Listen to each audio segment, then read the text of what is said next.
কিরে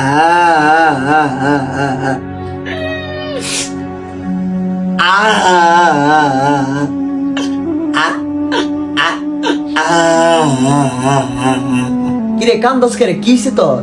বন্ধু যাইতাছি ঘরে। যেহেতু যাই বেগা আর কোনোদিন আইসো না, আর আমারে তুই মনেও করিস না। বন্ধু টেনশন করিস না, আমি 30 দিনের লাগে যাইতাছি, 30 দিন পরে আবার আয়া। তাড়াতাড়ি যা তুই। বন্ধু পুরাকালি রমজান মাস 30 দিনের লাগে আমি যাইতাছি, আমি কি তোরে বুঝলে থাকতে পারি? 30 দিন পরে তো আবার আয়া। বন্ধু তোর লোক কত স্মৃতি আছে বন্ধু।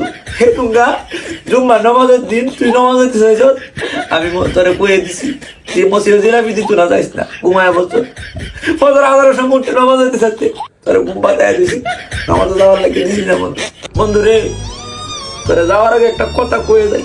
আচ্ছা যাওয়ার আগে কি করবি ক, তাড়াতাড়ি ক। তারাবির নামাজ হতে যাইতি না, তারাবির নামাজ ফাহিদে মানুষের কাছে ডাব চুরি করিস। আচ্ছা ঠিক আছে, অতদিন যেহেতু আমার লগে আসলি, যাওয়ার আগে যেহেতু একটা আবদার করছস, আমি তোর আবদারটা রাখবাম। তারা ওই সময় মাইশের কাছে ডাব সুরিয়ে রেখাইয়াম, তুই কোনো চিন্তাই করিস না, তুই নিশ্চিন্তে যা। তাইলে ভালো থাকিস বন্ধু, 30 দিন পরে আবারও দেয়া হইব রমজানের পরে। বিদায় বিদায়।